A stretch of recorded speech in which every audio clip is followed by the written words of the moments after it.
Les services de minuit avaient jadis été comble à l'église de la Pierre Foudroyée, bien plus que ne l'aurait pu la lumière du jour. La peur du noir avait attiré les masses à la recherche d'un refuge.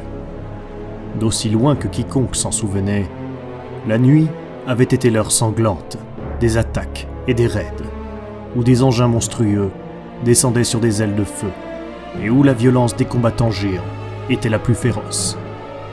Uriah Olater se souvenait avoir vu une armée de ces géants marchant à la bataille alors qu'il n'était encore qu'un enfant. Bien que 7 décennies se fussent écoulées depuis, Uriah les revoyait comme si cela s'était passé la veille. Des brutes gigantesques, dont les épées emprisonnaient la puissance de la foudre, coiffés de casques à cimier, aux armures de plate lustrées, de la couleur d'un coucher de soleil hivernal. Mais plus que tout, ils se rappelaient la magnificence terrible de leur puissance militaire stupéfiante, que rien n'arrêtait. Des nations et leurs dirigeants avaient été balayés par les guerres effrayantes que livraient ces géants.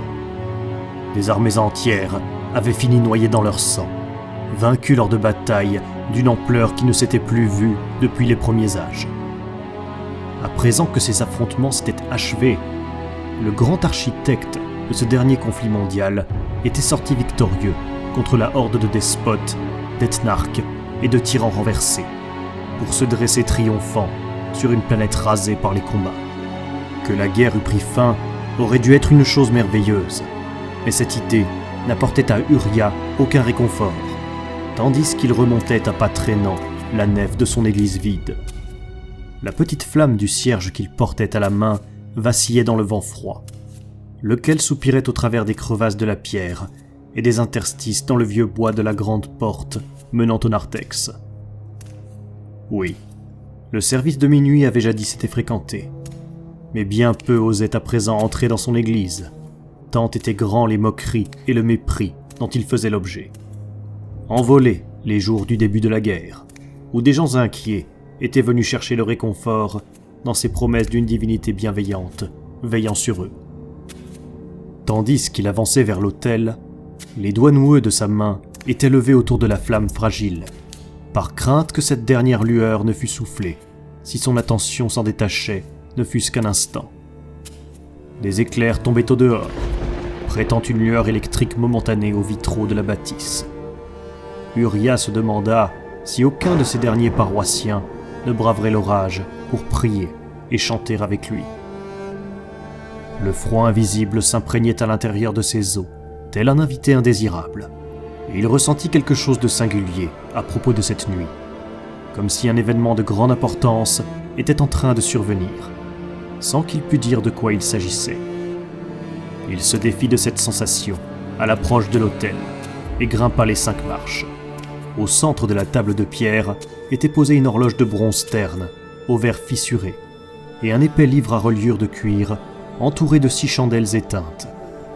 Uriah pencha avec précaution son cierge sur chacune de leurs mèches, faisant graduellement naître une lumière bienvenue. Exception faite de la splendeur de la voûte, l'intérieur de son église, relativement épuré, n'était en rien exceptionnel. Une longue nef flanquée de simples bancs de bois brut, traversée d'un transept avant de mener au chœur masqué par des rideaux. Les galeries supérieures pouvaient être rejointes par des escaliers situés au nord et au sud du transept, et le large narthex s'offrait aux visiteurs avant que celui-ci ne pénétrât dans l'église en elle-même. Alors que la lumière se répandait, Uriah sourit d'un air amer quand celle-ci brilla sur le cadran d'ébène de l'horloge de bronze. Bien que le verre fût fendillé, les aiguilles délicates étaient demeurées intactes, façonnées dans de l'or incrusté de nacre. Le mécanisme intérieur de l'horloge apparaissait au travers d'une fenêtre près de sa base. Des roues dentées, qui jamais ne tournaient, et des pendules de cuivre, qui n'oscillaient plus. Uriah avait beaucoup parcouru le globe durant sa jeunesse irresponsable, et avait volé cette pendule à un artisan excentrique, dans un palais d'argent des montagnes d'Europe. Il était rempli de milliers d'horloges étranges, mais avait désormais disparu, détruit lors d'une des nombreuses batailles qui avaient balayé le continent, alors que de grandes armées s'affrontaient sans considération aucune pour toutes les réalisations merveilleuses perdu au milieu des spasmes violents de la guerre. Le prêtre suspectait que, comme son église, l'horloge fut peut-être la dernière de son espèce. Lorsqu'Uria s'était enfui de son palais du temps, l'artisan l'avait injurié depuis une haute fenêtre, en lui hurlant que l'horloge tournait à rebours vers l'heure du jugement dernier, et sonnerait quand s'annonceraient les derniers jours de l'humanité. Uria s'était moqué des élucubrations de l'homme, et avait présenté l'horloge à son père déconcerté, pour lui en faire cadeau. Après l'épisode sanglant de Gadoiré, Uria avait retrouvé l'horloge dans les ruines de la demeure familiale, et l'avait ramenée à son église. Elle n'avait plus produit le moindre son depuis ce jour, mais malgré cela, Uria redoutait d'entendre un jour son carillon. Il souffla son cierge, le posa dans un petit bol à l'avant de l'autel et soupira, en faisant reposer sa main sur le doux cuir de la couverture du livre. Comme chaque fois, sa présence lui était d'un précieux réconfort. Uria se demanda ce qui retenait loin de ses portes les quelques fidèles de la ville en contrebas. Certes, son église se dressait au sommet d'une haute montagne à la cime plate, difficile à gravir, mais cela n'avait jamais empêché sa congrégation vacillante de venir jusqu'à lui. Durant les âges passés, la montagne avait été le plus haut relief d'une île battue par les tempêtes, entourée de brumes et reliée à la côte par un fin pont argenté. D'anciennes guerres apocalyptiques avaient fait s'évaporer plusieurs des océans, et l'île n'était plus à présent qu'un promontoire de roches, dépassant d'une terre dont il se racontait qu'elle gouvernait autrefois le monde. En vérité, l'isolement de l'Église était probablement tout ce qui lui avait permis d'endurer l'ouragan de la prétendue raison, qui avait balayé le globe sur la volonté de son nouveau maître. Uria passa ses doigts sur son crâne chauve, en sentant la texture sèche de sa peau mouchetée de taches de vieillesse, et la longue cicatrice qui courait de derrière son oreille jusqu'au creux de sa nuque. Il se tourna vers les portes de son église. Du bruit provenait de dehors, un piétinement de pas et le son de plusieurs voix. « Juste à temps », dit-il, en reportant son regard vers l'horloge et ses aiguilles immobiles. Il ne restait que 2 minutes avant minuit. Les larges portes du narthex s'ouvrirent en grand. Un vent froid s'engouffra avidement à l'intérieur, en soufflant sur les rangées nettes des bancs, et agita la soie poussiéreuse et les bannières de velours suspendues aux galeries supérieures. La pluie sempiternelle tombait en véritable rideau au-delà des portes, et une branche de foudre cisailla le ciel nocturne dans un coup de tonnerre. Uria serra sa chasuble autour de lui pour préserver du froid ses vieux os arthritiques. Une silhouette encapuchonnée se détachait de la porte ouverte, haute et enveloppée d'une longue cape écarlate. Uria distinguait les lueurs oranges des torches portées par une cohorte de figures sombres qui se tenaient sous la pluie derrière ce personnage. Il plissa les paupières pour mieux apercevoir ces hommes, mais ses yeux âgés ne discernaient aucun détail, hormis le reflet de leurs flambeaux sur du métal. Des mercenaires errants, cherchant à piller, ou tout à fait autre chose. La figure encapuchonnée pénétra dans l'église, et se retourna pour fermer derrière lui les battants de la porte. Ses mouvements étaient respectueux, sans aucune hâte. Les portes furent refermées avec soin. « Soyez les bienvenus à l'église de la pierre foudroyée », dit Uria, quand l'étranger se tourna vers lui. « Je m'apprêtais à débuter le service de minuit. Vous et vos amis, souhaiteriez-vous vous joindre à moi ?»« Non, » dit l'homme, en retirant son capuchon pour dévoiler un visage sévère, mais non pas dur. Un visage remarquablement dénué de tout trait remarquable, qui paraissait mal s'accorder avec son attitude martiale.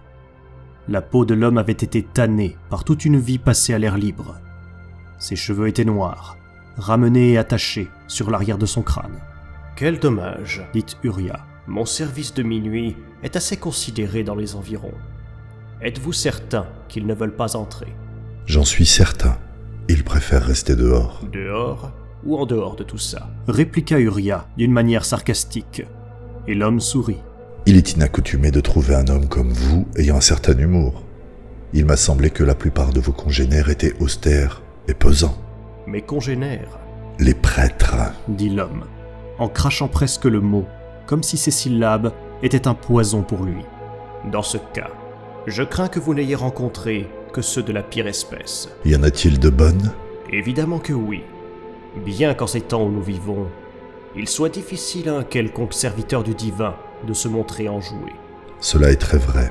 Dit l'homme, tandis qu'il remontait lentement l'allée, passant la main sur le bois de chacun des bancs. Uria s'éloigna de l'autel d'un pas raide, pour se rapprocher de l'homme en sentant son pouce accélérer. Sous les extérieurs placides du nouvel arrivant, se dissimulait un danger tangible, celui d'un chien enragé, dont la corde s'effilochait petit à petit. Cet homme vivait par la violence, et bien qu'Uria ne se sentît pas menacé, il décelait en lui quelque chose de dangereux. Le prêtre parvint à se composer un sourire, et tendit la main. « Je suis Uria Olater, dernier prêtre de l'église de la pierre foudroyée. Puis-je savoir votre nom ?» L'homme sourit, prit sa main et la lui serra. Une compréhension sublime faillit se faire dans l'esprit d'Uria, mais l'instant fut passé avant qu'il ne pût le saisir. Mon nom n'est pas important, mais si vous souhaitez pouvoir m'appeler par un nom, appelez-moi Révélation. Un nom peu ordinaire pour qui professe une telle aversion des prêtres. Peut-être. Pour l'heure, il convient à mes intentions. Et quelles intentions cela peut-il être ? Je souhaite vous parler. Je souhaiterais savoir ce qui vous retient ici, à l'heure où le monde abandonne ses croyances en les dieux face aux avancées de la science et de la raison. L'homme regarda en l'air, au-delà des bannières, l'incroyable voûte de l'église. Uria sentit refluer sa sensation de malaise lorsque les traits de l'homme s'adoucirent à la vue des représentations qui étaient peintes là-haut. La grande fresque d'Isandula. Une œuvre vraiment divine, n'êtes-vous pas d'accord ? Tout à fait magnifique, mais divine. Je ne crois pas, non. C'est que vous n'avez pas regardé d'assez près, répondit Uria en levant les yeux et en sentant son cœur battre plus vite, comme chaque fois qu'il contemplait la fresque somptueuse, achevée plus de 1000 ans auparavant par la légendaire Isandula Verona. Ouvrez-vous à sa beauté, et vous sentirez l'Esprit de Dieu se mouvoir en vous. La voûte était entièrement couverte d'une série de vastes panneaux, chacun dépeignant une scène différente. Des figures nues s'ébattant dans un jardin magique, une explosion d'argent et une myriade d'autres scènes de nature tout aussi fabuleuses. En dépit des éclairs convulsifs et du passage des siècles, les teintes vibrantes, l'architecture fictive, l'anatomie musculeuse des personnages, la dynamique, la coloration et les expressions des sujets inspiraient autant de révérence qu'au jour où Isandula avait reposé son pinceau pour s'autoriser à mourir. Et le monde entier accourut lorsque la fresque fut dévoilée. Cita Révélation, dont le regard s'attardait sur le panneau dépeignant le chevalier et le dragon. Et sa vue suffit à frapper d'un silence médusé tous ceux qui la virent. Vous avez lu Vastari ? Oui, confirma Révélation, en arrachant son regard du plafond qu'à contre-cœur. son œuvre verse souvent dans l'hyperbole, mais dans ce cas précis, on pourrait presque croire que ces mots minimisent l'impact de cette fresque. Vous avez étudié les arts ? J'ai étudié beaucoup de choses au cours de ma vie. Les arts n'en furent qu'une parmi d'autres. Uria pointa du doigt vers l'image centrale de la fresque, celle d'un merveilleux être de lumière, entouré d'un halo de mécanismes dorés. Alors vous ne pouvez pas prétendre que cette œuvre n'a pas été inspirée par une force supérieure. Bien sûr que si.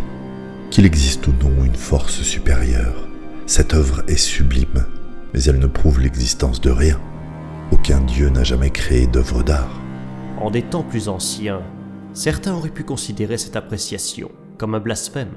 Le blasphème est un crime sans victime, dit Révélation, avec un sourire ironique. En dépit de lui-même, Uria ne put s'empêcher de rire, touché. Mais il me semble que seule une artiste touchée par la grâce divine ait pu engendrer tant de beauté. Je ne suis pas d'accord, rejeta Révélation. Dites-moi, Uria, avez-vous vu les grandes statues taillées dans les falaises du canyon des Marianas ? Non, même si j'ai entendu dire qu'elles étaient d'une incroyable beauté. En effet, des représentations de leur roi, hautes de 1000 mètres, taillées dans une pierre qu'aucune arme n'a pu marquer et qu'aucun outil ne peut entamer.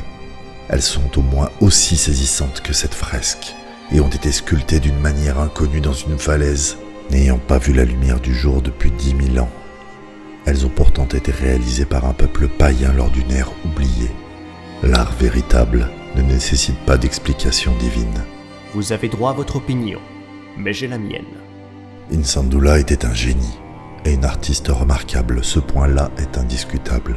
Mais il lui a également fallu gagner sa vie. Et même les artistes remarquables doivent accepter des travaux sur commande lorsqu'ils leur sont proposés. Je ne doute pas que cette œuvre lui ait beaucoup rapporté, car les églises de son temps étaient des organisations d'une richesse obscène. Mais s'il lui avait été demandé de peindre un plafond pour un palais séculier, n'aurait-elle pas produit quelque chose de tout aussi extraordinaire ? C'est possible, mais nous ne le saurons jamais. Non, nous ne le saurons jamais. Voulut bien convenir Révélation, en dépassant Uria pour se diriger vers l'autel.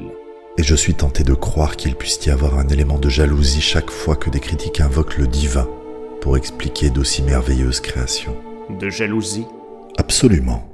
Ils refusent de croire qu'un autre être humain ait pu produire des chefs-d'œuvre aussi sublimes quand eux en sont incapables. Par conséquent, quelque divinité a nécessairement tendu la main vers le cerveau de l'artiste pour l'inspirer.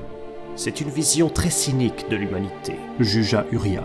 De certains de ces éléments. Le prêtre haussa les épaules. Cela aura été une discussion intéressante, et vous allez devoir m'excuser, mon ami. Je dois me préparer à accueillir ma congrégation. Personne ne viendra. Il n'y a que vous et moi. Uria soupira. Quel est réellement le but de votre venue ? Ceci est la dernière église sur Terra. L'histoire aura bientôt balayé les endroits comme celui-ci, et j'en voulais un souvenir avant qu'il ne fût trop tard. Je savais que cette nuit ne serait pas ordinaire.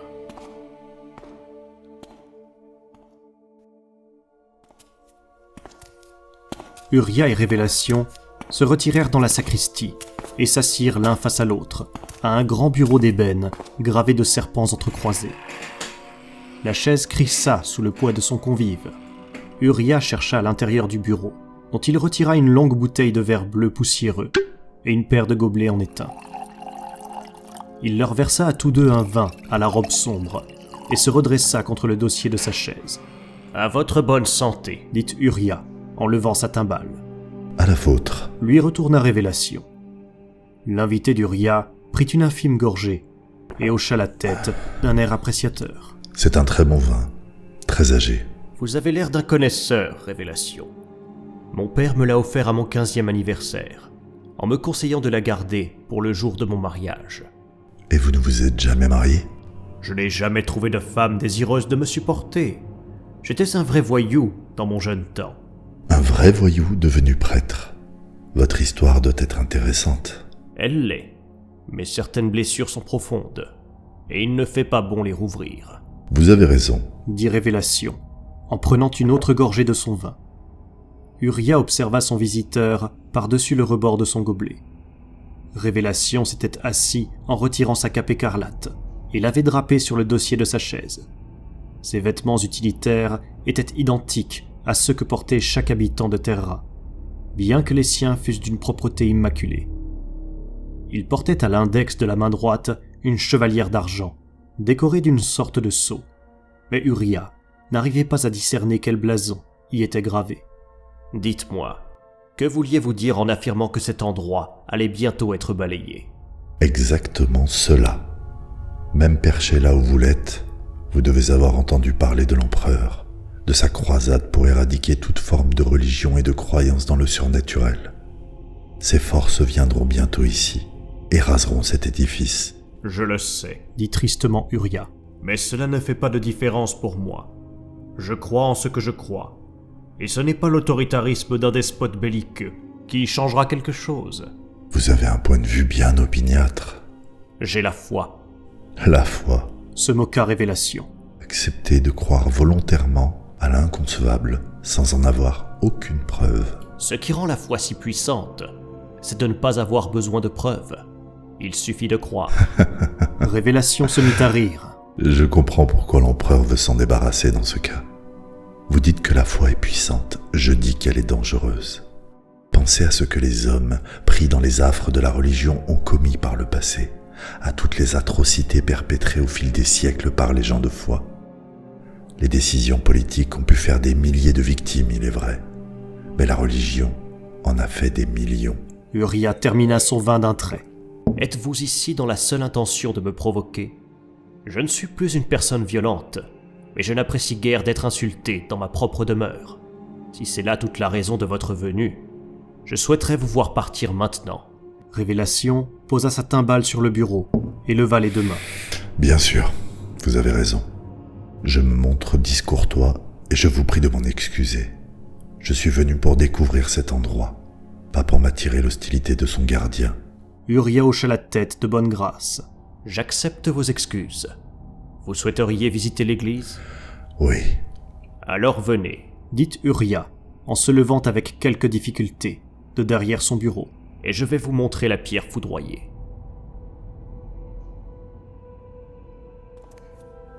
Uria précéda Révélation depuis la sacristie, pour revenir jusque dans la nef, en levant à nouveau les yeux vers la magnifique fresque du plafond. Des fragments de lueur de torche dansaient au-delà des vitraux, et Uria eut conscience qu'un regroupement de bonne taille attendait au dehors des murs. Qui était ce Révélation ? Pourquoi son église l'intéressait-elle ? Était-il l'un des seigneurs de guerre de l'empereur, venu se valoir les faveurs de son maître en démolissant la dernière église sur Terra ? Peut-être était-il un chef mercenaire, cherchant à obtenir la gratitude du nouveau souverain de Terra en détruisant les icônes d'une foi qui avait survécu depuis l'époque des premiers pas du genre humain vers la civilisation. Uria devait en apprendre davantage sur lui, continuer de le faire parler et découvrir ce qu'il pouvait de ses motivations. « Par ici, » dit-il en dirigeant son pas traînant vers le chœur, coupé du reste de l'église par une étoffe d'une riche couleur émeraude, de la taille d'un rideau de théâtre.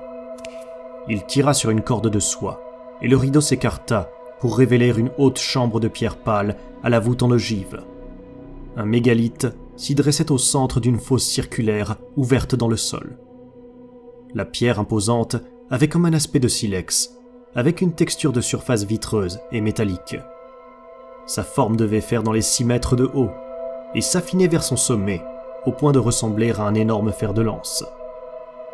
La pierre s'élevait du sol au centre du fond carrelé de la fosse. Quelques frondes de fougères couleur rouille poussaient à son pied. « La pierre foudroyée » dit fièrement Uria, en descendant une volée de marches aménagée dans les murs de la fosse aux carreaux de céramique. Il alla poser sa main contre la pierre. De ressentir sa chaleur humide le fit sourire. Révélation suivit Uria à l'intérieur de la fosse, son regard parcourant la longueur de la pierre, tandis qu'il tournait en cercle autour d'elle. Lui aussi tendit la main pour la toucher. « Cette pierre est donc sacrée ? » ?»« Oui, en effet. »« Pourquoi ? » ?»« Comment ça ? Que voulez-vous dire ? » ?»« Pourquoi est-elle sacrée ? A-t-elle été posée sur le sol par votre Dieu ? Est-ce qu'un martyr y a été attaché ? Ou est-ce qu'une jeune fille a reçu une révélation en priant au pied d'elle ? » ?»« Rien de tout cela, » expliqua Uria, en s'efforçant de ne pas laisser paraître son irritation dans sa voix. « Il y a des milliers d'années, un saint homme de la région, qui était sourd et aveugle, parcourait les collines des environs, quand une tempête soudaine est arrivée de l'ouest par l'océan. Il s'est hâté de revenir en contrebas vers le village, mais la route était longue, et l'orage a éclaté avant qu'il ne fût revenu en sûreté. Le saint homme s'est abrité contre la pierre, et au plus fort de l'orage, celle-ci a été frappée par un éclair de foudre tombé des cieux. L'homme a été soulevé de terre, et a vu la pierre enveloppée de flammes bleues, dans lesquelles il a vu le visage du Créateur, et entendu sa voix. « N'avez-vous pas dit que ce saint homme était sourd et aveugle ?» s'étonna Révélation. Il l'était, mais la puissance de Dieu l'a guéri de ses afflictions. Le saint a immédiatement couru jusqu'au village pour clamer ce miracle à la population. Et que s'est-il passé ensuite ? Il est revenu à la pierre foudroyée et a ordonné aux villageois de bâtir une église autour d'elle. Le récit de sa guérison s'est vite répandu. En quelques années, des milliers de personnes se sont mises à franchir le pont pour visiter ce lieu, car une source s'était mise à jaillir au pied de la pierre, et ses eaux étaient dites posséder des vertus curatives. Des vertus curatives ? Cette eau était capable de guérir les maladies ? De soigner les bambous brisés ? C'est ce qu'affirment les livres paroissiaux. Ce bain a été aménagé autour de la pierre, et des gens affluaient de toutes les terres pour se baigner dans les eaux sacrées lorsqu'elles coulaient encore.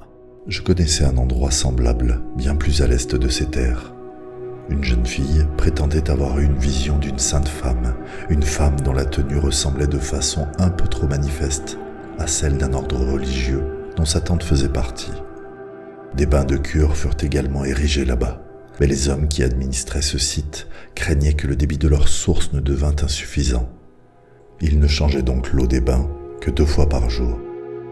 Des centaines de mourants et de pèlerins malades partageaient chaque jour la même eau. Vous imaginez donc quel horrible bouillon cela finissait par donner. Des filets de sang, de peau morte, des croûtes, des lambeaux de tissu et de bandages. Tout cela mélangé dans une abominable soupe de maladie. Le miracle est que quiconque soit ressorti vivant de cette bouillie humaine avant même d'avoir guéri de quoi que ce soit. Révélation tendit une nouvelle fois la main, et Uria le vit fermer les yeux, la paume posée à plat contre la pierre luisante. De l'hématite, issue d'une strate de minerai de fer, certainement exposée par un glissement de terrain. Cela expliquerait que l'éclair l'ait frappé. J'ai entendu parler de cas où la foudre avait guéri certaines personnes de leur cécité et de leur surdité, principalement celles chez qui elle résultait de symptômes hystériques causés par des traumatismes antérieurs, plutôt que d'un quelconque effet physiologique. Êtes-vous en train d'essayer de discréditer le miracle sur lequel cette église a été bâtie ? Lui demanda sèchement Uria. C'est qu'il y a une fibre malveillante en vous, si vous cherchez ainsi à détruire la foi d'un autre. Révélation lui réapparut de derrière la pierre foudroyée et secoua la tête. Je ne suis pas malveillant. Je cherche à vous expliquer comment une telle chose aurait pu se produire sans l'intervention d'une quelconque entité divine. Il frappa de l'index contre sa tempe. Vous croyez que la façon dont vous percevez le monde correspond bel et bien à ce qu'il est véritablement. Mais vous ne percevez pas directement le monde extérieur, pas plus qu'aucun d'entre nous. Nous ne connaissons les objets que de la façon dont nous les interprétons. Le cerveau humain est un organe merveilleusement évolué, mon ami, et particulièrement pour reconstruire les visages et les voix à partir d'informations limitées. Qu'est-ce que cela a à voir avec quoi que ce soit ? Imaginez votre saint homme s'abritant de l'orage au pied de cette grande pierre. Quand soudain, l'éclair la frappe, les flammes et le bruit, toute cette vague d'énergie élémentaire qui se répand au travers de lui. N'est-il pas possible que dans des circonstances aussi extrêmes, un homme déjà croyant s'imagine percevoir des images et des sons d'une nature divine ? Cela arrive tout le temps aux humains. Lorsqu'ils s'éveillent en sursaut au milieu de la nuit, est-ce que cette tache noire dans le coin de leur chambre ne serait pas un intrus plutôt qu'une simple ombre ? Est-ce que les crissements ne seraient pas le pas d'un meurtrier plutôt que l'air froid faisant jouer le bois de leur plancher ? Vous prétendez donc qu'il se serait imaginé tout cela ? Pour ainsi dire, oui. Je ne suggère pas qu'il l'ait fait consciemment ou délibérément, mais considérant les origines et l'évolution des religions de l'espèce humaine, cette explication me semble bien plus probable et convaincante. N'êtes-vous pas d'accord ? Non. Non ? Vous me donnez l'impression de ne pas être un homme dénué d'intelligence, Uria Olater. Pourquoi ne me concédez-vous pas au moins l'éventualité d'une telle explication ? Parce que moi aussi, j'ai reçu une vision de mon Dieu, et j'ai entendu sa voix. Rien n'est comparable au fait de savoir pertinemment et personnellement que le divin existe. L'expérience personnelle. Une expérience hautement convaincante pour vous, et que rien ne peut prouver ni invalider. Dites-moi, où avez-vous reçu cette vision ? Au milieu d'un champ de bataille, sur les terres des Francs. Il y a bien des années de cela. Les Francs ont depuis longtemps été amenés à rejoindre l'unité. La dernière bataille s'est livrée il y a près d'un demi-siècle. Vous deviez être très jeune à l'époque. Oui, jeune et inconscient. Difficilement ce que l'on peut appeler un candidat de choix pour recevoir l'attention divine. Jugea Révélation. Mais j'ai découvert que beaucoup des hommes apparaissant dans les pages de vos saintes écritures étaient loin d'être des parangons. Peut-être cela n'a-t-il donc rien de surprenant. Uria réprima la colère que lui inspirait le ton moqueur de Révélation et se détourna de la pierre foudroyée pour remonter de la fosse. Il revint jusqu'à l'autel éclairé par les chandelles, en se laissant là quelques secondes pour calmer sa respiration et laisser ralentir son rythme cardiaque. Le prêtre prit le volume relié et alla s'asseoir sur l'un des bancs faisant face à l'autel. Il entendit arriver les pas de Révélation. « Vous êtes venu ici, habité d'une humeur adverse, et vous disiez vouloir en apprendre plus sur moi et sur cette église. Alors allons-y, joutons avec les mots. Attaquons les certitudes de l'autre, en confrontant nos arguments et nos contre-arguments. Dites ce que vous souhaitez, et nous croiserons le fer toute la nuit, si vous le désirez. Mais quand le jour sera levé, je vous demande de partir, et de ne plus jamais revenir. Révélation descendit les quelques marches depuis l'autel, en s'arrêtant un instant pour admirer l'horloge de l'Apocalypse. Il vit le livre entre les mains d'Uria, et croisa les bras. Telle était bien mon intention. Je dois me dédier à d'autres problèmes, mais je dispose de cette nuit pour parler avec vous. Révélation pointa du doigt vers le livre que le prêtre serrait contre son torse frêle. Et si je me montre d'humeur adverse, c'est parce qu'il me fâche de constater l'aveuglement volontaire de ceux qui vivent en asservissant leur existence à des notions aussi fantasques que celles contenues dans ce livre et dans d'autres. Voilà que vous attaquez mon livre saint à présent. Pourquoi pas ? Cet ouvrage n'est que la somme de textes agglomérés pendant 9 siècles, réécrits, traduits et distordus pour servir le besoin de centaines d'auteurs essentiellement inconnus et anonymes. Est-ce la lassise que vous souhaitez donner à votre vie ? Ce livre est la parole sacrée. Dieu s'adresse à tous ceux qui le lisent. Révélation rit une fois encore et se toucha le front du bout des doigts. Si un homme clamait entendre son défunt aïeul, il serait enfermé dans un asile. Mais s'il clame entendre la voix de Dieu, ses compagnons prêtres l'érigent en homme saint. De toute évidence, mieux vaut que le nombre joue en votre faveur lorsqu'il s'agit d'entendre des voix, n'est-ce pas ? C'est de ma foi que vous êtes en train de parler. Témoignez-lui un peu de respect. Et pourquoi le devrais-je ? Pourquoi votre foi nécessite-t-elle un traitement de faveur ? N'est-elle pas assez robuste pour résister à quelques remises en question ? Rien d'autre sur cette planète n'est à l'abri d'un examen minutieux. Alors pourquoi vous et votre foi devriez-vous faire l'objet d'un traitement spécial ? J'ai vu Dieu, gronda Uria entre ses dents. J'ai vu son visage, et j'ai entendu ses paroles dans mon âme. Si vous avez vécu une telle expérience, vous pouvez penser qu'elle a été réelle. Mais n'attendez pas de moi ou de quiconque d'autre que vous y prêtions crédit, Uria. Croire qu'une chose est vraie ne suffit pas à la rendre vraie. Je sais ce que j'ai vu et entendu ce jour-là, dit Uria, les doigts crispés sur le livre, alors que ses souvenirs restés longtemps enfouis remontaient à la surface. Je sais que tout cela était réel. Et où donc en Francis s'est produite cette miraculeuse vision ? Le prêtre hésita, rechignant à prononcer le nom qui allait déverrouiller les souvenirs de sa vie passée. Il inspira. Sur les champs de mort de Gadoiré. Vous étiez à Gadoiré, dit Révélation. Et Uria ne parvint pas à savoir si la phrase de l'homme était une question ou une confirmation.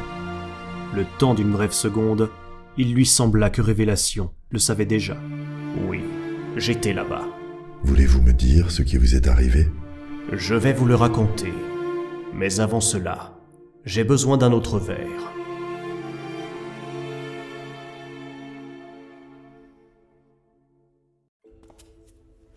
Uria et Révélation retournèrent à la sacristie.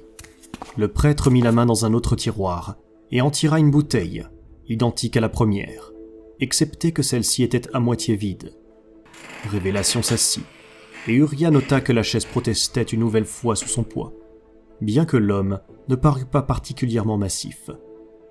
Il secoua la tête quand Révélation lui tendit sa timbale en étain. « Non, c'est du bon, dit-il. Ça ne se boit pas dans une timbale. » Il ouvrit un petit meuble en noyer derrière son bureau, souleva d'une étagère 2 petits verres de cristal taillés et les déposa sur le bureau parmi le désordre de papier et de rouleaux. Il retira le bouchon, et un merveilleux arôme de fumée de tourbe se répandit dans la pièce, chargé du souvenir de haute pâture, de ruisseaux frais et murmurants et de bois obscurs. « L'eau de la vie, dit Uria, en leur versant 2 mesures généreuses avant de s'asseoir devant Révélation. Le liquide était lourd et ambré. Le cristal des verres réfractait ses éclats jaunes et or. « Je préfère croire dans les spiritueux que dans les esprits, » dit Révélation en soulevant son verre pour y boire. « Non, pas encore, » l'arrêta Uria. « Laissez les vapeurs monter. Cela va intensifier le goût. Remuez-le légèrement. Vous voyez ces petits dépôts sur le côté du verre ? On les appelle des larmes. Et puisqu'elles sont longues et qu'elles descendent lentement, cela veut dire que le breuvage est pleinement à maturité. Puis-je, maintenant ? Patience. Prenez le temps de bien le respirer. Sentez comme les arômes montent vers vous et stimulent vos sens. Laissez-vous porter. Laissez ces senteurs réveiller le souvenir de leurs origines. Urya ferma les yeux, tout en faisant tourner la boisson dorée dans son verre, juste sous son nez, et se laissa submerger par les fragrances d'une époque perdue. Il humait la richesse de cet alcool, et la mémoire s'éclairait de sensations qu'il n'avait jamais eues. Courir dans un bosquet d'épineux et de bruyères au coucher du soleil. La fumée de l'âtre dans un grand hall de bois, au toit tissé de chaume, aux murs ornés de boucliers suspendus, et par-dessus tout, il savourait cet héritage de fierté et de tradition, encapsulé dans chaque fraction de son verre. Il sourit d'être ainsi ramené à sa jeunesse. « Buvez à présent, dit-il. Prenez une bonne gorgée. Faites-la rouler quelques secondes sur votre langue, et amenez-la contre vos joues et votre palais. Puis laissez-la couler. » Urya porta le liquide à ses lèvres, et se délecta de sa tiédeur soyeuse. Le breuvage puissant avait un goût de vieux chêne et de miel. Ah, c'est une saveur à laquelle je n'avais pas goûté depuis longtemps, dit Révélation. Et Urya ouvrit les yeux pour trouver un sourire satisfait sur le visage de son visiteur. Je ne pensais pas qu'elle pût encore exister. Les traits de Révélation s'étaient détendus, et ses joues se teintaient d'un rose bien portant. Sans aucune raison qu'il pût identifier, Urya se sentait maintenant un peu moins hostile envers l'étranger, comme s'ils avaient partagé un instant que seuls deux connaisseurs pouvaient apprécier. « C'est une vieille bouteille, une que je suis parvenu à récupérer des ruines de la demeure où habitaient mes parents. Vous vous êtes fait une habitude de garder de vieux alcools autour de vous. Un vestige de ma jeunesse aventureuse. Je savais un peu trop apprécier la boisson, si vous me comprenez. » J'ai vu beaucoup de grands individus finir terrassés par une telle addiction. Urya prit à nouveau une gorgée, plus petite cette fois, et savoura ses arômes entêtants avant de continuer. « Vous vouliez que je vous parle de Gadoiré ? Si vous êtes prêt et disposé à m'en parler. » Urya soupira. « Disposé, oui. Pour ce qui est d'être prêt, je suppose que nous allons bien le découvrir. » Gadoiré était sanglante. Cette journée fut dure pour tous ceux qui étaient là-bas. Urya secoua la tête. « Mes yeux ne sont plus ce qu'ils étaient, mais je peux encore dire que vous êtes trop jeune pour avoir connu Gadoiré. Vous ne deviez même pas être né quand cette bataille a eu lieu. » « Croyez-moi, je sais ce qu'il s'y est passé, » dit Révélation. Le ton de ses paroles fit courir un frisson le long du dos d'Urya. Lorsque les yeux de Révélation croisèrent les siens, le prêtre sentit peser sur lui tout leur savoir, au point de se sentir confus et embarrassé d'avoir pu remettre ses propos en question. Révélation posa son verre, et cet instant fut bientôt passé. « Je devrais d'abord vous en dire un peu plus sur moi, sur qui j'étais alors, et comment j'en suis venu à trouver Dieu sur un champ de bataille. Si vous êtes d'humeur à entendre tout cela, évidemment. » « Bien sûr, dites-moi ce que vous estimez devoir me dire. » Urya sirota son verre. « Je suis né dans la ville qui se trouve au bas de cette église, il y a près de 80 ans. J'étais le plus jeune fils du seigneur local. Mon clan a émergé des dernières années de la longue nuit, en ayant préservé l'essentiel de sa fortune, et possédait toutes les terres des environs, depuis cette montagne jusqu'au pont qui nous relie à la côte. Je voudrais pouvoir prétendre avoir eu une enfance difficile, avoir une raison qui m'a fait tourner de la sorte, mais ça n'a pas été le cas. On me pardonnait tout, et je suis devenu un genre de vaurien mal élevé, porté à boire et aux sautes d'humeur. » Urya soupira. En regardant en arrière, je réalise quel pauvre petit con j'ai été. Mais bien sûr, le lot des hommes est de se considérer encore jeunes, et ils ne perçoivent que trop tard toutes les erreurs qu'ils ont commises et les regrets qui traînent derrière eux. Quoi qu'il en soit, pris par l'ardeur de mes rébellions adolescentes, j'avais décidé que j'allais parcourir le monde et voir ce qu'il en restait encore de libre au lendemain des conquêtes de l'empereur. Une telle portion du monde se trouvait sous sa coupe, et je m'étais résolu à trouver une portion de terre qui n'avait pas encore été écrasée par le talon des armées portant le symbole de l'éclair. Vous donnez l'impression que l'empereur était un tyran. Il a mis fin aux guerres qui détruisaient la planète et a vaincu des dizaines de despotes. Sans ces armées, l'humanité aurait sombré dans l'anarchie et se serait détruite en l'espace d'une génération. Oui, et peut-être nous en serions-nous mieux portés, dit Urya, en prenant une autre gorgée. Peut-être l'univers avait-il décidé que nous avions une autre chance, et que notre heure était venue. Ce que vous dites est absurde. L'univers n'a que faire de nous. ou de nos actions. C'est nous qui forgeons notre destin de nos propres mains. Un débat philosophique auquel nous allons sans doute revenir. Mais j'étais en train de vous parler de ma jeunesse. Oui, bien sûr. Continuez. Merci. Eh bien, quand j'eus annoncé mon intention de courir le monde, mon père fut assez bon pour m'accorder un viatique généreux et une garde de soldats pour me protéger dans mes périples. Je suis parti le jour même, et j'ai franchi le pont d'argent 4 jours plus tard. J'ai voyagé sur des terres qui récupéraient de la guerre, en s'enrichissant grâce au travail réclamé par l'empereur. Les marteaux modelaient des plaques d'armure, les usines noircies crachaient leurs armes à la chaîne, et des villes entières de couturières confectionnaient de nouveaux uniformes pour ces armées. Je suis arrivé en Europe, et j'ai parcouru tout le continent de beuverie en beuverie. Partout où j'allais, je voyais se dresser la bannière à motif d'aigle. Dans chaque ville et chaque cité, les habitants rendaient grâce à l'empereur et à ses guerriers géants, bien que tout cela parût creux, comme s'ils suivaient le mouvement général parce qu'ils avaient trop peur pour ne pas le faire. J'avais déjà vu une armée des géants de l'empereur lorsque j'étais enfant, mais ce fut la première fois que je les voyais à nouveau suite à leur conquête. Le souffle d'Uria resta coincé dans sa gorge lorsqu'il se souvint du visage du guerrier penché sur lui pour le considérer, comme s'il avait été moins qu'un insecte. J'étais sans cesse ivre, et je remontais les bordels de la péninsule talienne lorsque j'ai rejoint une ville perchée, au bord d'une falaise, où les super soldats de l'empereur étaient en garnison dans les ruines d'une forteresse. Mon âme romantique et rebelle n'a pas pu s'empêcher d'essayer de les provoquer. Les ayant depuis vus se battre, je frémis de repenser au danger dans lequel je m'étais mis. J'ai crié, je les ai traités d'ordures, de serviteurs d'un monstre tyrannique assoiffé de sang, dont la seule considération était d'asservir l'humanité à son ego démesuré. J'ai paraphrasé Satan et Gallienus, même si j'ignore comment j'ai pu me souvenir des écrits de ses maîtres, alors que j'étais aussi saoul. Je me croyais tellement malin. Et puis l'un de ces géants a quitté les siens pour s'approcher de moi. Comme je vous l'ai dit, j'étais monumentalement saoul et imbu de ce sentiment d'invincibilité que seuls connaissent les ivrognes et les imbéciles. Cette brute était immense, plus massive qu'aucun être humain n'aurait jamais dû l'être. Elle avait le corps pris dans une armure à énergie qui enfermait son torse et ses bras, et que je me souviens d'avoir trouvé ridiculement exagéré. Historiquement, au cours des guerres, la plupart des combattants préféraient s'affronter en combat rapproché, plutôt que d'employer des armes à distance.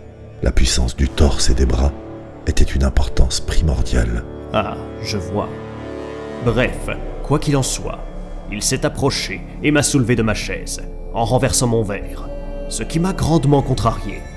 J'ai martelé son armure à coups de pied, et j'ai cogné des poings sur son plastron jusqu'à les avoir en sang, mais il se contentait de me rire au visage. Je lui ai hurlé de me lâcher, et c'est exactement ce qu'il a fait. Il m'a ordonné de me taire avant de me jeter dans la mer du haut de la falaise. Lorsque je suis remonté au village, ces guerriers étaient partis, et ils m'ont laissé avec la plus forte haine que je n'ai jamais ressentie. Ce qui était stupide en vérité, puisque j'avais cherché ses ennuis, et que ce n'était qu'une question de temps avant que quelqu'un me remît à ma place. Où êtes-vous allé après l'Athalie? Ici et là. J'ai beaucoup oublié de ces années passées à être ivre la plupart du temps. Je sais avoir pris un flotteur des sables pour traverser le bol méditerranéen, et j'ai traversé les désolations des conclaves nord-africains que Shankal avait réduites en désert de cendres. Je n'y ai retrouvé que des campements où hommage était rendu à l'empereur. J'ai donc continué loin vers l'est, pour voir les ruines d'Ourche et les bastions tombés de Nartandurm. Mais même là-bas, dans des endroits reculés au point de représenter les portions les plus isolées du monde, j'ai continué de trouver des hommes pour louer l'empereur et ses guerriers manipulés génétiquement. Je ne comprenais pas. Est-ce que ces gens ne se rendaient pas compte qu'ils venaient d'échanger un tyran contre un autre? L'humanité courait droit à son extinction, dit Révélation, en s'asseyant plus en avant sur sa chaise. Je ne cesse de vous dire que sans l'unité et sans l'empereur, il n'y aurait plus d'espèce humaine. Je suis sidéré que vous ne vous en rendiez pas compte. Oh, je le perçois très bien. Mais j'étais jeune à l'époque, et rempli de cette ardeur juvénile qui voit toute forme de contrôle comme une oppression. Même s'ils n'en ont pas conscience, il est du rôle des jeunes de repousser les limites posées par la précédente génération, de mettre les choses à l'épreuve et d'établir leurs propres règles. Je n'étais pas différent de quelque autre jeune homme. Aussi, peut-être un peu, il est vrai. Vous avez donc parcouru le monde et n'y avez trouvé aucun endroit qui n'eût pas juré allégeance à l'empereur. Où êtes-vous allé ensuite ? Urya prit le temps de remplir à nouveau leur verre, avant de continuer. Je m'en suis retourné chez moi pour quelque temps, en ramenant des présents que j'avais pour l'essentiel dérobés au cours de mon voyage. Puis j'ai repris la route, mais en partant cette fois comme un soldat de fortune, plutôt que comme touriste. J'avais entendu des rumeurs de désordre sur la terre des Francs, et je me figurais que je pouvais y trouver du renom. Avant de rejoindre l'unité, les Francs étaient un peuple factieux, et n'appréciaient guère d'être envahis, même par des guerriers prétendant que leur présence était bénigne. En atteignant le continent, j'ai entendu parler de Avulek d'Agros et de la bataille d'Avelroi, et je suis parti vers cette ville. Avelroi, une ville empoisonnée par l'amertume d'un aliéné, dont les maigres talents n'étaient pas à la mesure de ses ambitions. Dit Révélation, la mine triste. Je le sais aujourd'hui, mais tel que cela m'était parvenu à l'époque, Avulek se trouvait faussement accusé du meurtre brutal de la femme que l'empereur avait placée au poste de gouverneur. Il avait été mis au poteau, prêt à être abattu par un peloton d'exécution, quand ses frères et ses amis avaient attaqué l'unité de l'armée chargée de le mettre à mort. Les soldats avaient été mis en pièces, mais des citadins locaux avaient été tués lors des combats, et parmi eux, le fils de l'arbitrateur local, et l'humeur de la population s'était aigrie. Malgré tous ces travers, et ils étaient nombreux, Avulek était un orateur d'un rare talent. Il a attisé la colère des citoyens contre la domination de l'empereur. Dans l'heure, une milice formée à la hâte avait pris d'assaut les baraquements de l'armée et tué tous les soldats qui s'y trouvaient. Vous devez savoir, j'imagine, que Avulek avait bel et bien attaqué et assassiné cette femme. Urya hocha tristement la tête. Je l'ai appris plus tard, oui, quand il était trop tard pour que cela changeât les choses. Et que s'est-il passé alors ? Le temps pour moi de rejoindre Avelroi, remonter à bloc pour l'affrontement à venir. Avulek avait rallié à sa cause un certain nombre de localités voisines et avait engrangé une armée d'une taille respectable. Urya sourit alors que lui revenaient les détails de la première période passée à Avelroi, plus nette qu'il ne l'avait été depuis des décennies. Le spectacle était magnifique, Révélation. Les icônes de l'empereur avaient été mises à bas et la ville semblait sortie d'un rêve. Des fanions colorés pendaient à toutes les fenêtres et des fanfares jouaient dans les rues où Avulek faisait chaque jour défiler ses soldats. Nous aurions plutôt dû nous entraîner, bien sûr, mais nous étions portés par notre résolution et par le sentiment que nous agissions pour ce qui était juste. De plus en plus de villes environnantes se soulevaient contre leur garnison de l'armée, et en l'espace de quelques mois, nous étions près de 40 000 hommes prêts à nous battre. C'était tout ce dont je n'avais jamais rêvé. Une rébellion glorieuse et héroïque, dans la grande tradition des combattants de la liberté de jadis. Nous devions être l'étincelle qui allumerait la mèche, et l'histoire verrait cet autocrate planétaire tomber du haut de sa souveraineté autoproclamée sur le monde. Alors nous avons entendu dire que l'armée marquée du symbole de l'éclair marchait sur nous depuis l'Est, et nous sommes partis en grande procession pour aller à sa rencontre. Ce fut un jour de joie quand Avulek nous fit quitter Avelroi. Je ne l'oublierai jamais. Les rires, les baisers des jeunes filles et l'esprit de fraternité partagée qui nous emplissait tous alors que nous partions au combat. Cela nous a pris 1 semaine pour atteindre Gadouaré et la ligne de collines qui se trouvait directement sur le chemin de nos ennemis. J'avais lu plus que mon lot des anciens récits de bataille. Je savais que l'endroit était propice à établir notre résistance. Nous avons occupé les hauteurs et nos 2 flancs étaient ancrés sur de bonnes positions. À notre gauche se trouvaient les ruines du bastion de Gadouaré.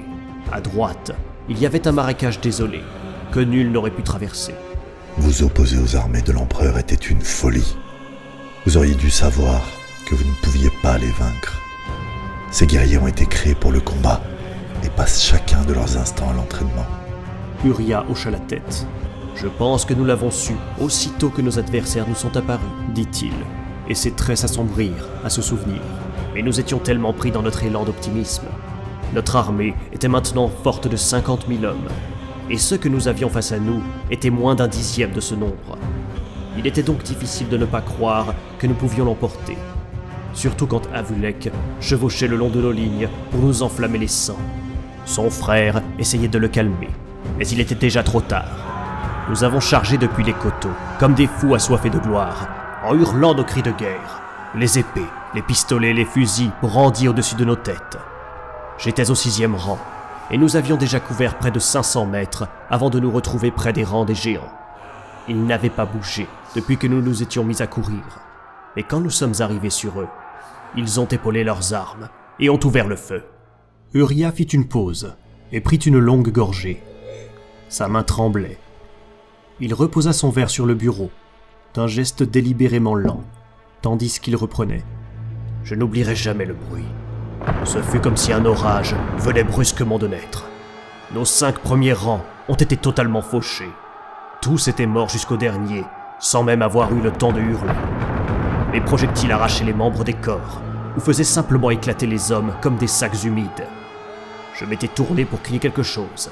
Je ne me souviens plus quoi exactement, quand j'ai senti une douleur brûlante à l'arrière de ma tête, et je suis tombé sur les restes d'un homme dont tout le côté gauche avait éclaté. Il donnait l'impression d'avoir explosé de l'intérieur. Je me suis redressé à genoux. J'ai tâté l'arrière de mon crâne. Mes cheveux étaient tout collants de sang, et j'ai réalisé que j'avais été touché. Ce devait être le ricochet d'un petit éclat.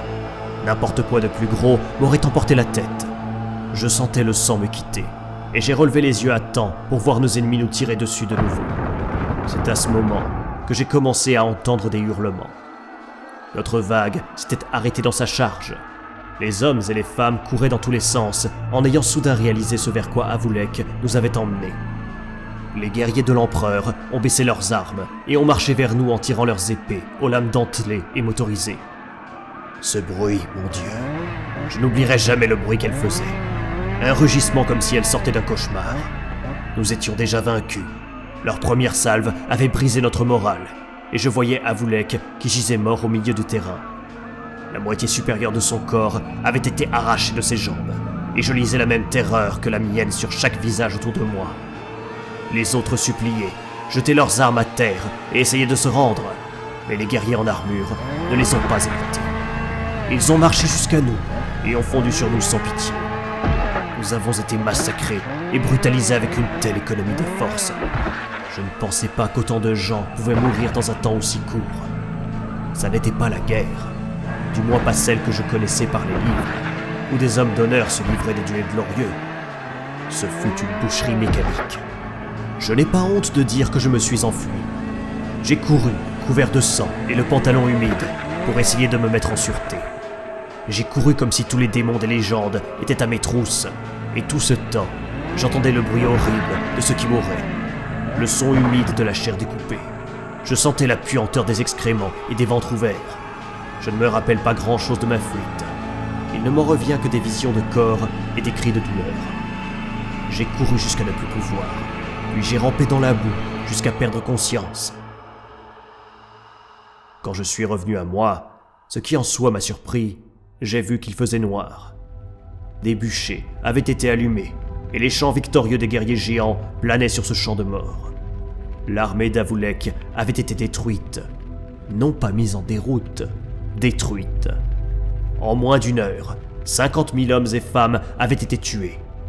Je crois que je savais déjà en être le seul survivant. J'ai pleuré sous la lune, et tandis que je gisais là, à continuer de souffrir en perdant mon sang, j'ai songé à quel point ma vie avait été vaine. J'ai repensé au chagrin que j'avais infligé à d'autres dans la poursuite de mon seul intérêt hédoniste. Je pleurais pour moi et pour ma famille, et c'est alors que j'ai réalisé que je n'étais pas seul.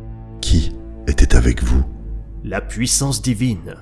J'ai levé les yeux, et j'ai vu un visage doré penché sur moi. Un visage d'une telle perfection que ce ne fut plus la douleur qui me fit verser des larmes, mais cette beauté. Ce visage était ceint de lumière, et j'ai détourné les yeux de peur d'être aveuglé. J'avais eu mal, mais ma douleur avait disparu, et je sus que j'avais devant moi le visage du divin. Je ne pourrais pas vous le décrire, pas même si je disposais de toutes les formules poétiques de cette planète, mais ce visage était le plus formidable que j'avais jamais vu. Je me suis senti soulevé. J'ai cru que ma dernière heure était venue. Et c'est alors que le visage s'est adressé à moi. Et j'ai su que mon destin était de vivre. Qu'est-ce que ce visage vous a dit? Urya sourit. Il m'a dit « Pourquoi me refuses-tu ? Accepte-moi, et tu sauras que je suis la vérité et la seule voie. » Que lui avez-vous répondu? Je ne pouvais pas lui répondre. Prononcer le moindre mot aurait été infâme. Et quoi qu'il en fût, ma langue était figée par cette vision que j'ai eue de Dieu. Qu'est-ce qui vous fait croire qu'il s'agissait de Dieu? N'avez-vous pas compris ce que je vous ai dit sur la capacité du cerveau à percevoir ce qu'il souhaite percevoir? Vous étiez mourant sur un champ de bataille, entouré de vos compagnons morts, et vous étiez en train de comprendre la futilité de la vie que vous aviez menée. Vous devriez pouvoir envisager une autre explication à cette vision, Uriah.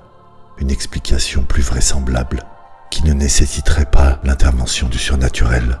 Je n'ai pas besoin d'une autre explication. Soutint fermement Uriah. Vous êtes peut-être sage dans bien des domaines, Révélation, mais vous ne pouvez pas prétendre savoir ce qui se passe dans mon esprit. J'ai entendu la voix de Dieu, et j'ai vu son visage. Il m'a soulevé plongé dans un profond sommeil, et quand je me suis éveillé, mes blessures avaient guéri. Uriah tourna la tête, afin que Révélation pût voir la longue cicatrice qui courait à l'arrière de sa tête. Un éclat d'os s'était enfoncé dans mon crâne, en manquant d'1 centimètre de me sectionner le tronc cérébral. J'étais seul sur le champ de bataille, et j'ai décidé de retourner sur la terre où j'étais né. Mais j'y ai retrouvé ma demeure familiale saccagée. Les habitants de la région m'ont dit que des pillards scandiens venus du nord avaient entendu parler de la richesse de ma famille, et qu'ils étaient descendus vers le sud en quête de butin. Ils ont tué mon frère, puis ont violé ma mère et ma sœur devant mon père, pour le forcer à leur dire où il cachait ses trésors. Ils ne pouvaient pas savoir que mon père avait le cœur fragile. Il est mort avant de leur avoir livré ses secrets. Les miens n'étaient guère plus que des cadavres délavés dans les ruines de notre maison. Je suis désolé de l'entendre. Si cela peut vous être d'un quelconque réconfort, les Scandiens refusaient l'unité et ont été balayés il y a 30 ans de cela. Je le sais, mais je ne me réjouis plus de la mort de quiconque. Les hommes qui ont tué ma famille auront été jugés par Dieu, et cette justice me suffit. Cela est très noble de votre part, dit Révélation, avec une réelle admiration dans la voix. J'ai ramassé quelques souvenirs dans les ruines, et je me suis dirigé vers la bourgade la plus proche, en pensant m'y enivrer, avant d'essayer de déterminer quoi faire de ma vie. J'avais parcouru la moitié de la route quand j'ai aperçu l'église de la pierre foudroyée, et c'est là que j'ai compris quel devait être mon but. J'avais passé toute mon existence à vivre pour moi-même, mais en voyant la flèche de l'église, j'ai su que Dieu avait des projets pour moi. J'aurais dû mourir à Gadouaré. J'ai été épargné pour une raison bien précise. Et quelle raison, exactement? Pour servir Dieu, pour apporter sa parole au peuple. Et c'est ce que vous avez fait ici? Uriah hocha la tête. C'est ce que je me suis efforcé de faire. Mais les promulgateurs de l'empereur parcourent le globe avec son message de raison, en réfutant les dieux et le surnaturel. Je suppose que c'est pourquoi vous êtes ici, et pourquoi aucun membre de ma congrégation n'est venu à l'église ce soir. Vous avez raison. D'une certaine façon. Je suis en effet venu pour essayer de vous convaincre de vos errements, pour apprendre de vous et vous montrer que l'humanité n'a pas besoin de guidance de la part d'êtres divins.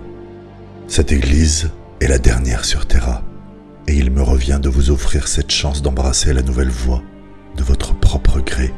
Ou bien, Révélation fit non de la tête. Il n'y a pas de ou bien, Uriah. Venez, nous allons retourner dans l'église pour y parler. Je veux vous instruire de tout ce que la croyance en les dieux a causé à l'humanité au fil des âges, les bains de sang, les horreurs et les persécutions. Je vous parlerai de cela, et vous verrez à quel point cette croyance peut être néfaste. Et ensuite, vous repartirez? Nous savons tous les deux que les choses ne vont pas se passer ainsi. Oui, Dit Uriah, en achevant de vider son verre. je le sais bien. Laissez-moi vous narrer une histoire qui s'est produite il y a bien des millénaires de cela. Il marchait dans le transept nord, en arrivant à des escaliers en spirale menant aux galeries. Révélation suivit Uriah, et parla, tandis qu'il gravissait les marches derrière lui. Cette histoire raconte comment un troupeau de bétail génant engendré a causé la mort de plus de 900 personnes. Tous ces gens ont été piétinés. Non, ce n'était qu'une poignée d'animaux faméliques échappés de leur enclos à l'extérieur de Xoser, une cité autrefois prestigieuse des conclaves de Nord d'Afrique. Ils atteignirent le sommet des escaliers. et commencèrent à déambuler le long du cloître supérieur, entre ces murs confinés, sombres et froids. Une épaisse couche poussiéreuse recouvrait les dalles de pierre, et quelques cierges épais, qu'Uria ne se rappelait pas avoir allumés, brillaient dans les appliques de fer forgé. Xoser, j'y suis allé. Du moins, j'ai vu ce que mon guide m'a présenté comme étant ses ruines. Certainement.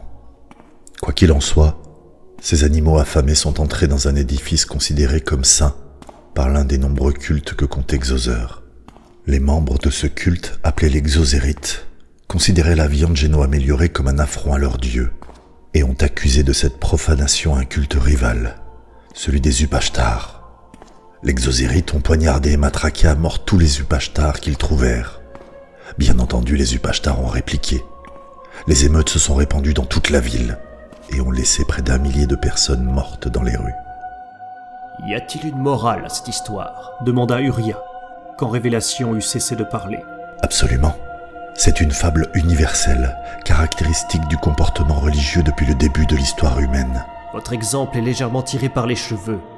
Une histoire saugrenue n'apporte pas la preuve que la croyance dans l'existence du divin soit mauvaise.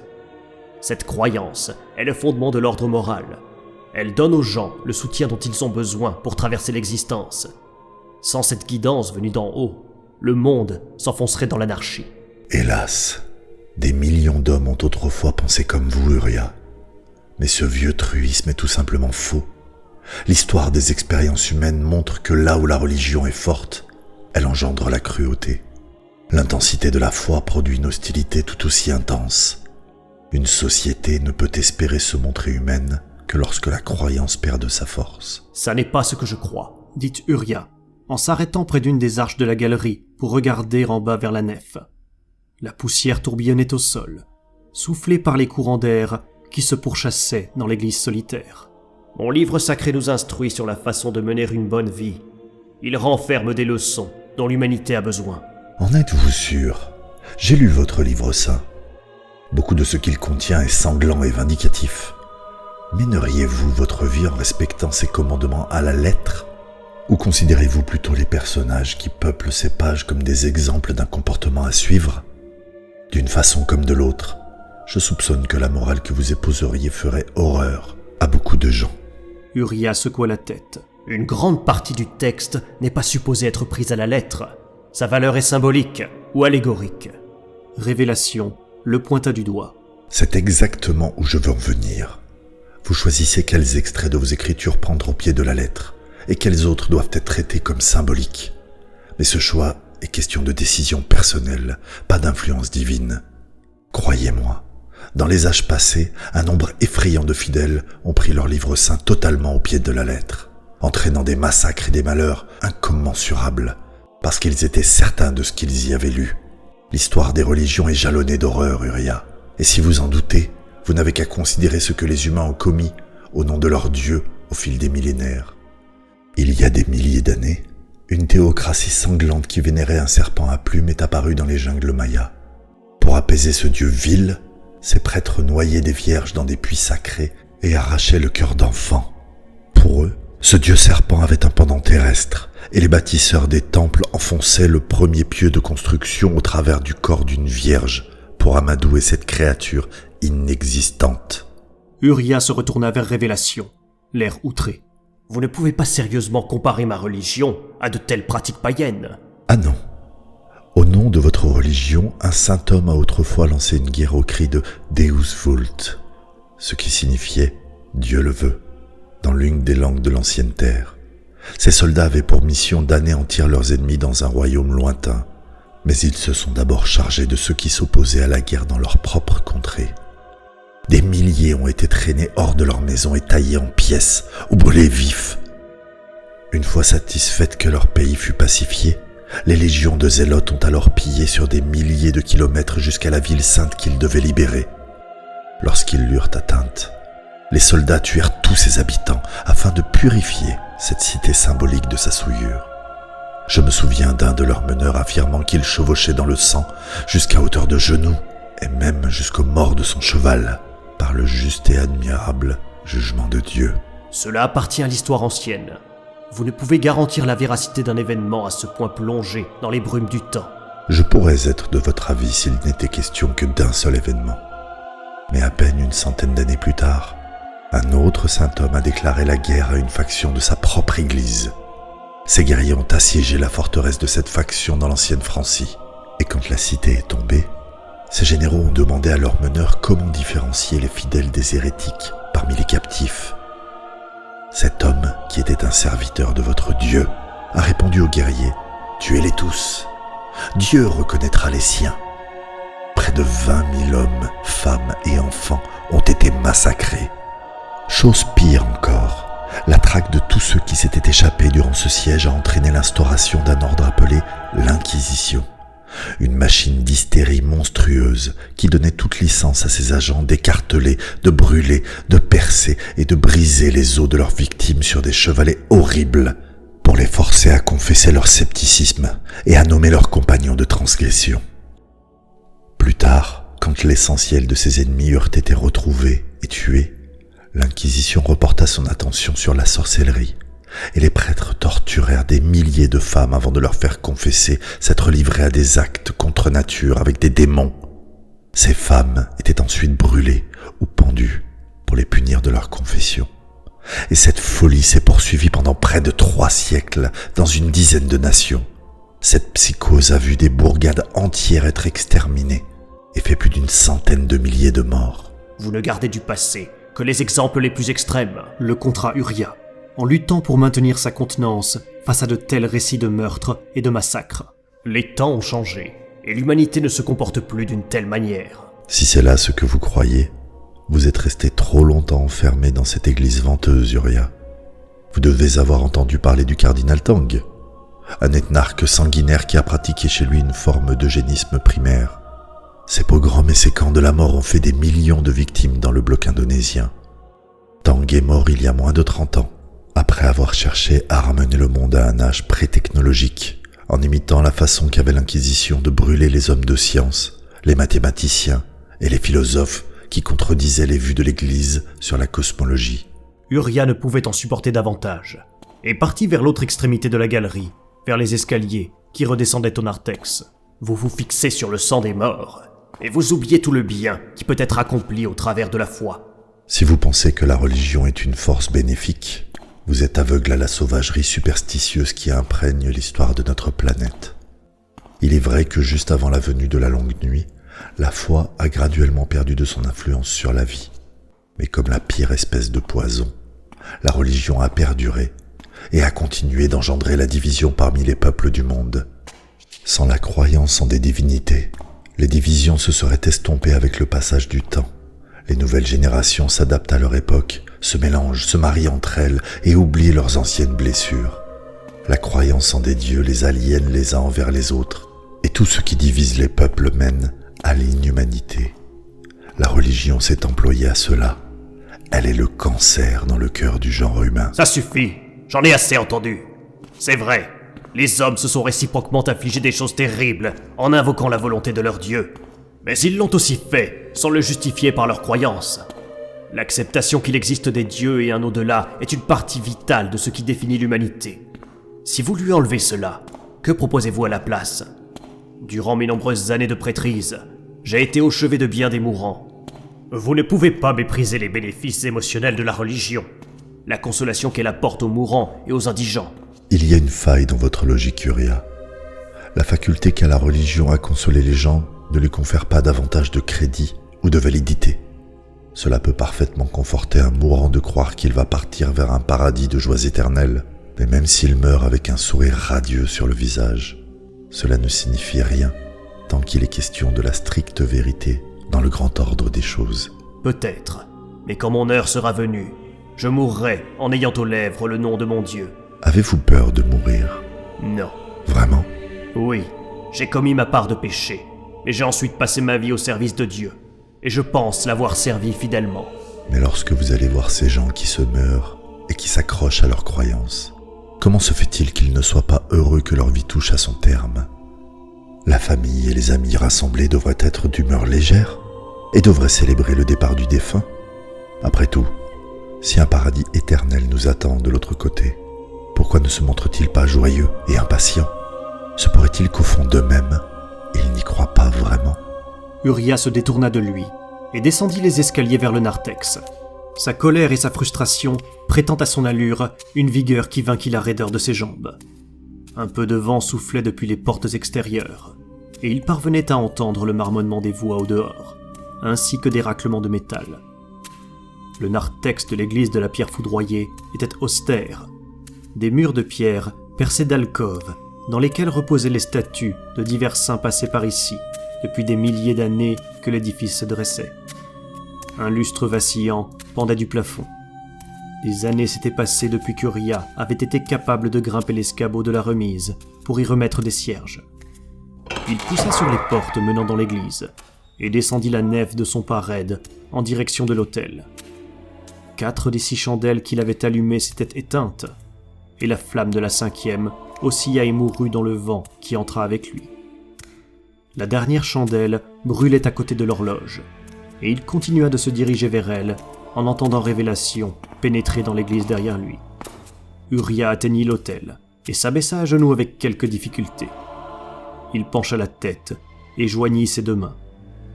Le Seigneur de l'humanité est la lumière et la voix, et toutes ses actions sont pour le bien de l'humanité, de nous qui sommes son peuple.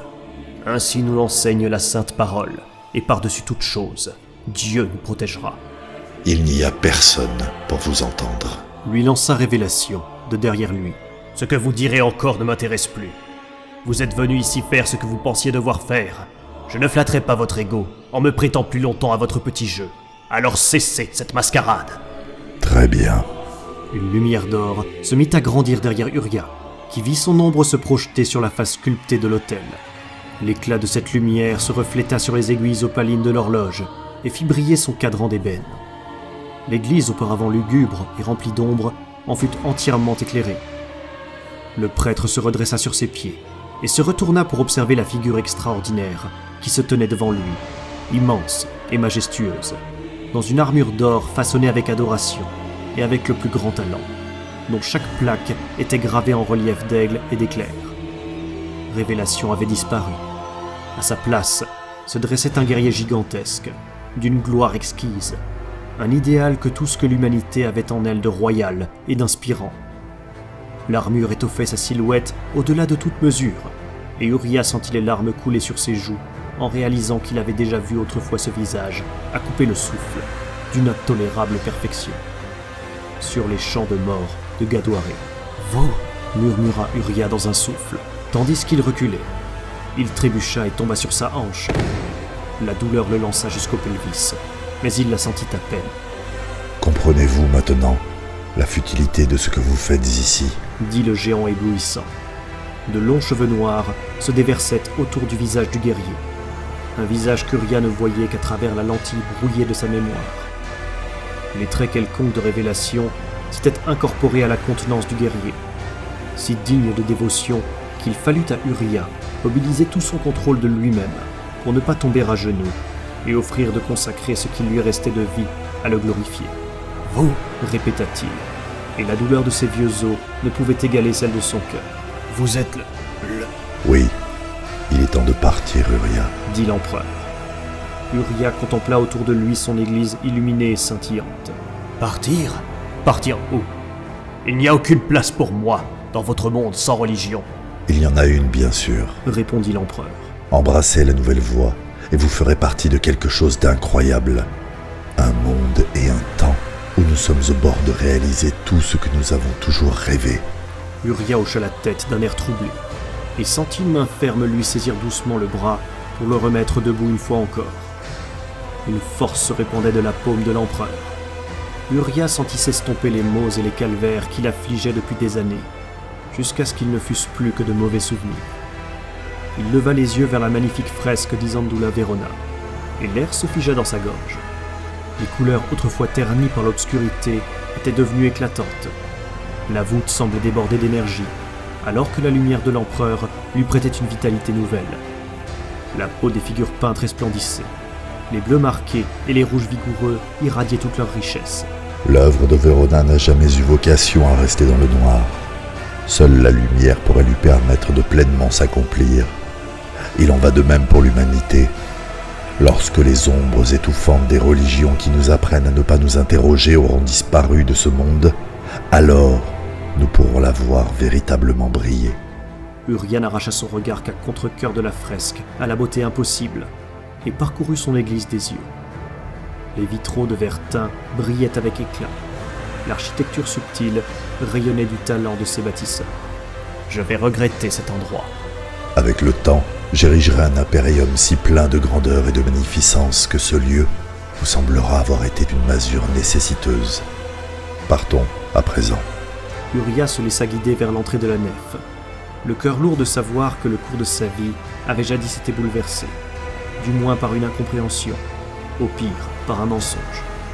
Tandis qu'il suivait l'empereur vers les portes du narthex, il leva encore une fois les yeux vers la voûte en se rappelant les sermons qu'il avait délivrés ici, les gens suspendus à chacune de ses paroles, et le bien qui s'était répandu dans le monde depuis cet endroit.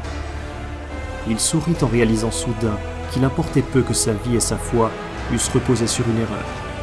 Il avait cru en ce qu'il avait vu. Il était venu ici le cœur ouvert et vidé par la tristesse. Cette ouverture avait permis à l'esprit divin de pénétrer dans son âme et avait empli d'amour sa vacuité intérieure. Ce qui rend la foi si puissante, c'est de ne pas avoir besoin de preuves. Il suffit de croire. Sa vie avait été dédiée à son Dieu, et maintenant qu'il savait comment son destin avait été manipulé par le hasard, il ne découvrait en lui aucun ressentiment. Il avait propagé depuis sa chair une doctrine d'amour et de pardon, et même une myriade de brillantes paroles ne lui ferait jamais regretter cela. L'entrée de la nef était restée ouverte, et quand ils furent passés par l'étreinte gelée du narthex, l'empereur poussa sur les grandes portes de l'église. Le vent hurlant et les rafales de pluie soufflèrent vers l'intérieur. Uria serra fermement ses robes autour de lui, en sentant le froid de la nuit le poignarder comme un millier d'échardes de glace. Il regarda par-dessus son épaule, vers l'autel où la dernière chandelle solitaire, près de l'horloge de l'Apocalypse, fut soufflée par le coup de vent. À nouveau, son église se trouva plongée dans le noir, et il soupira de voir s'éteindre cette dernière illumination. Le vent referma les portes intérieures, et Uria suivit l'empereur au dehors dans l'obscurité. La pluie le trempa instantanément. Un craquement de foudre éclaira les cieux d'un bleu actinique. Des centaines de guerriers se tenaient en rang ordonné devant l'église, de ces géants brutaux dans leur armure pugnace qu'il avait vus pour la dernière fois sur le champ de bataille de Gadouaré. Ils se tenaient immobiles sous l'averse, la pluie battant contre leurs plaques de bronze poli, dans un roulement de caisse ininterrompu, et faisant pendre mollement sur leurs épaules les plumées écarlates de leurs casques. Uria constata qu'il y avait eu quelques perfectionnements. Les armures étaient maintenant intégrales, et chaque combattant était isolé des éléments par un ensemble de plaques savamment agencées. Les énormes paquetages dorsaux ventilaient leur chaleur excédentaire dans des volutes fumantes, semblables à celles d'une respiration. Le flambeau allumé que portait chacun des guerriers sifflait et grésillait sous le déluge. D'énormes armes étaient passées à leur épaule, et Uria frissonna en se remémorant la salve meurtrière, comme un tonnerre de fin du monde, qui avait fauché tant de ses compagnons. L'empereur passa une longue cape autour des épaules du prêtre, alors qu'un groupe de guerriers en armure s'avançait vers l'église, lance-flamme levée. Uria voulut protester, élever la voix contre ce qu'il s'apprêtait à faire, mais les mots moururent dans sa gorge quand il réalisa qu'il n'y changerait rien. Des larmes lui coulèrent sur le visage parmi les gouttes de pluie, alors que des torrents de flammes jaillissaient de leurs armes pour lécher le toit et les murs de l'église. D'autres guerriers lancèrent leurs grenades, qui brisèrent les vitraux, et des détonations percussives retentirent de l'intérieur. Le feu affamé s'emparait du toit. Une épaisse fumée montait des fenêtres. La pluie ne faisait rien pour décourager l'ambition destructrice des flammes. Et Uria pleurait de songer à la fresque merveilleuse et aux milliers d'années d'histoire en train d'être anéanties. Il se tourna pour lever la tête vers l'empereur, dont les flammes de destruction éclairaient le visage. « Comment pouvez-vous faire cela ? Vous dites défendre la raison et l'avancée de la compréhension, mais vous êtes en train de détruire un lieu dépositaire d'une connaissance. » L'empereur baissa les yeux vers lui. « Mieux vaut laisser certaines choses être oubliées. » J'espère alors que vous avez envisagé les conséquences d'un monde privé de religion. Tout à fait. Tel est mon rêve. Un impérium de l'humanité existant sans avoir recours aux dieux et au surnaturel. Une galaxie unie ayant pour centre Terra. Une galaxie unie, dit Uria, en détournant son regard de l'église embrasée, alors que l'échelle des ambitions de l'empereur finissait par lui apparaître. Oui, désormais que l'unité est atteinte sur Terra, il est temps de recouvrer l'empire que l'humanité a jadis fondé parmi les étoiles. Et c'est vous qui seriez à sa tête, je présume. Bien entendu, aucun projet de grande ampleur ne peut être accompli sans être porté par une vision singulière, et à plus forte raison, la reconquête de la galaxie. Vous êtes fou. Et vous êtes arrogant si vous pensez pouvoir subjuguer les astres avec des guerriers tels que ceux-ci. Ils sont puissants, c'est certain, mais même eux ne sont pas aptes à une telle chose. Vous avez raison. Je ne conquerrai pas la galaxie avec ces hommes, car ils ne sont que des hommes. Ils sont les précurseurs des guerriers que je forge dans mes laboratoires génétiques. Des guerriers qui auront la force et la clairvoyance nécessaires pour enjamber d'un pas les champs de bataille et les soumettre. Ceux-là seront mes généraux, et ils mèneront ma grande croisade jusqu'aux coins les plus reculés de la galaxie. Ne m'avez-vous pas parlé des massacres sanglants perpétrés par d'autres croisades ? Est-ce que cela ne fait pas de vous l'égal de ces saints hommes que vous honnissez ? La différence est que je sais avoir raison. Voilà bien un discours d'autocrate. L'empereur secoua la tête. Vous ne comprenez pas, Uria. J'ai vu quel chemin étroit sépare la survie de l'humanité de son extinction. C'est ainsi que nous devons commencer à tracer ce chemin. Uria regarda derrière lui, vers l'église, vers les flammes enjouées, montant haut dans la nuit. La voie que vous comptez emprunter est dangereuse. Refuser une chose aux êtres humains ne les fera que la désirer davantage. Et si vous parvenez à instaurer votre grande vision, que se passera-t-il ensuite ? Prenez garde que vos sujets ne se mettent pas à vous percevoir comme un dieu. Le prêtre dévisageait l'empereur tandis qu'il parlait. En discernant à présent, au-delà de la fascination et de la magnificence, le cœur d'un individu ayant vécu 1000 vies et arpenté la terre depuis plus longtemps qu'il ne pouvait s'imaginer. Il percevait en lui l'ambition inflexible et le noyau de violence en fusion. En cet instant, Uria sut qu'il ne voulait rien avoir à faire avec tout ce que cet homme pouvait offrir, quelles que fussent les considérations nobles et élevées dont il se prévalait. J'espère au nom de tout ce qui est saint que vous ne vous trompez pas, mais je redoute le futur que vous êtes en train de forger pour l'humanité. Je ne souhaite que le meilleur pour l'avenir de mon peuple. Je crois que oui, mais je refuse d'en faire partie. Il laissa tomber la cape de l'empereur de sur ses épaules et repartit en marchant vers l'église, la tête fièrement dressée. La pluie le trempait. Il l'accueillait cependant comme une eau baptismale. Des pas s'approchèrent de lui, mais il entendit l'empereur dire « Non, laissez-le. » Les portes extérieures de l'église étaient ouvertes, et Uria pénétra dans le narthex en sentant la chaleur du brasier qui enflait autour de lui. Les statues brûlaient, et les portes de la nef étaient tombées, soufflées de leurs gonds par les détonations des grenades. Il s'avança dans la fournaise, où un mur de flammes dévorait les bancs et les tentures de soie, dans sa faim insatiable. Au-dessus de lui, la fresque lui était presque cachée par les gonflements de fumée noire qui emplissaient l'air. Il regarda vers le cadran de l'horloge posé sur l'autel, et sourit, tandis que le feu se refermait autour de lui.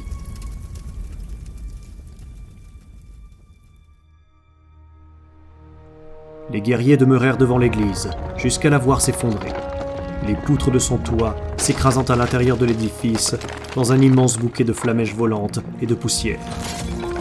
Ils restèrent jusqu'à ce que les premiers rayons du soleil vinssent couronner les montagnes et que la pluie eût fini par éteindre les dernières braises de l'incendie. Les ruines de la dernière église sur Terra fumaient dans le matin frais, quand l'empereur se détourna d'elle et dit « Venez, nous avons une galaxie à conquérir. » Tandis que lui et ses guerriers redescendaient le versant, le seul son à se faire entendre derrière eux fut le carillon fragile d'une vieille horloge cassée.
Vous êtes encore là?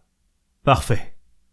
Encore un grand merci à Lecture d'Outre-Songe, sans qui un tel projet n'aurait jamais pu voir le jour.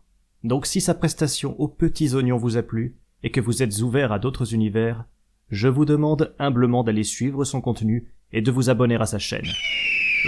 C'est bien beau de penser aux autres, mais les caisses de l'ecclésiarchie sont vides. Et pense plutôt à agrandir le public de ta chaîne. Ok. Donc si le contenu vous a plu, vous connaissez la chanson. Abonnez-vous, commentez, partagez. Et si le cœur vous en dit, vous pouvez contribuer à la pérennité de cette chaîne en passant sur ma page Tipeee. Mouais, ça ira pour cette fois. Et puis abonnez-vous à Lecture d'Outre-Songe. Mais c'est pas vrai!